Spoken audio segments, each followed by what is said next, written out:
So the Ministry of Health is making the effort to bring all health services under one platform, the self-service portal by Ministry of Health. I want us to sign in so that we're able to see what Damu Ke, the service, actually is. So here we have 3 different available services by the Ministry of Health: Chanjo portal for your vaccinations, COVID vaccination registration and certification. We have Damu Ke by Kenya Tissue and Transplant Authority, former KNBTS, and then Afya KE, the integrated digital health platform. But we are interested in this Damu Ke. So let us sign in using our citizen account. So am I here for vaccination? No vaccination certificate, no donor counseling. Let's look at what we have under donor counseling. Good.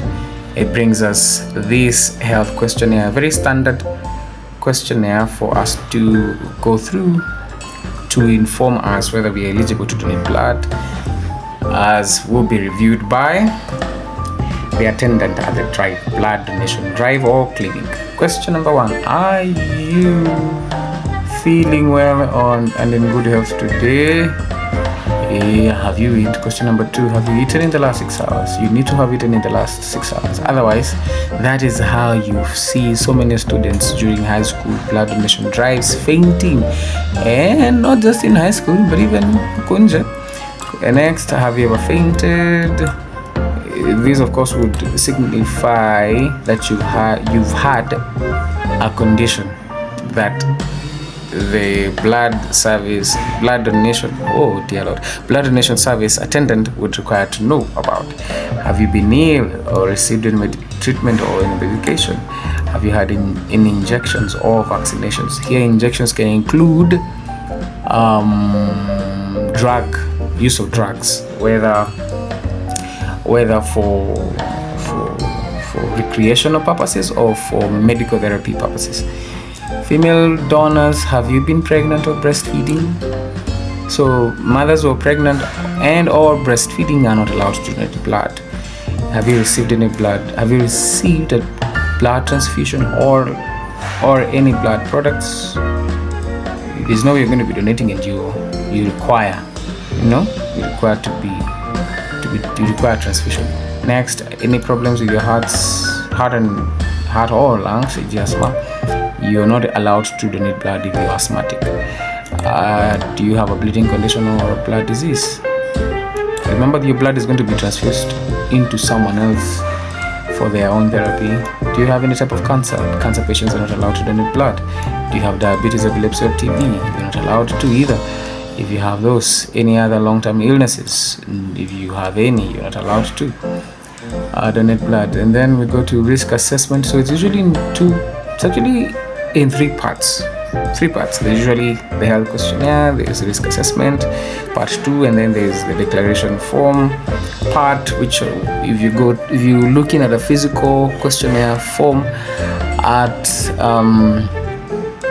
a donation clinic or at a drive, the clinic area for the drive, you will see that it will ask you'll be asked for your weight and all that. They're supposed to fill in your weight and your pressure somewhere here. Anyway, let's look at part 2, risk assessment. Have you received or given money, goods, or favors in exchange for sexual activities? Have you? Next, have you had sexual activity with a person whose background you do not know? Why? Because remember, we're looking at risk assessment. So this question seeks to verify whether you have had any risky activity that may have contaminated your blood. Right. Next, have you been raped or sodomized?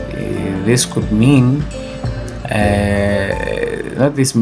but this seeks to find out if you have had any transmission of any virus, any sexually transmitted virus or infection during the incidence of rape or sodomy. Because if that would be the case, then you would not be allowed to donate blood. In fact, if you've had any sexual activity or any activity really that would have compromised the health of your blood, then that is what we are trying to find out from this part. Next, have you had a stab wound, stabbing? Have you had a stab wound or an accidental needle stick injury or injection in whatnot? Have you had a sexually transmitted disease? Do you live with or have you had any sexual contact with someone with yellow eyes or yellow skin? Have you had any sexual activity with anyone besides your regular sex partner? Have you had yellow eyes or yellow skin? Have you injected yourself or been injected besides in a health facility? Do you use non-medical drugs such as marijuana and cocaine? Have you or your partner been tested for HIV? Because you haven't, then you need to be tested prior donation. Do you consider your blood safe to transfuse to a patient? Yes. And then there's a declaration form. This one allows you to fill whether you are a voluntary donor. Voluntary donors are those who are showing up at a blood donation drive or clinic because they're volunteering to donate blood, as opposed to having been invited to by a family member, family replacement, or an autologous blood. Autologous blood donors are those who are donating for themselves, whether it's for therapy, surgical therapy, or you're going in to the maternity to give birth. Yes, C-section or otherwise. There are people who experience post-maternal hemorrhage, which kills so many people, by the way, in low and medium income countries, LMICs. Then here you're allowed to. Here you're supposed to give consent for blood donation. You cannot give blood before you give consent for the same. I'll read. I declare that I have answered all questions truthfully and accurately. That's important. I understand that my blood will be tested for HIV, hepatitis B and C, and syphilis, and the results of my test may be obtained from the National Blood Transfusion Service. I understand that should any of the screening tests give a reactive result, I will be contacted by use of any communication media to send me important information. Such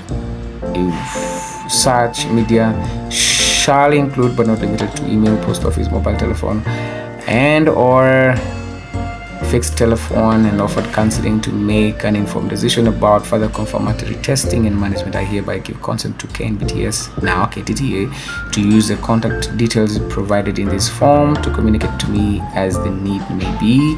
I understand the blood may be used for scientific research, main objective being to improve the safety of the blood supply to patients. I consent to give blood. I understand that it may be used for transfusion for the benefit of others. And then you give consent, and then you submit your donor questionnaire. Yeah, so that's it. And then, of course, post donation, you come here and you collect your certificate, your donor certificate. Let me show you my last donation as it appears on this platform. My last donation was at Kenyatta University Teaching, Referral and Research Hospital, KUTRRH. It was on the 27th of February 2024 on a Tuesday. So let's look at that. Oh, I can actually print this. If I decided to print it, let me show you how it looked like. This is how it would look like. There we go. Right? Alright. So that's it from this platform, the portal, the Kenya portal. What am I saying? Ministry of Health portal. Yes, that's it. So I sign out, log out. Yes. Super.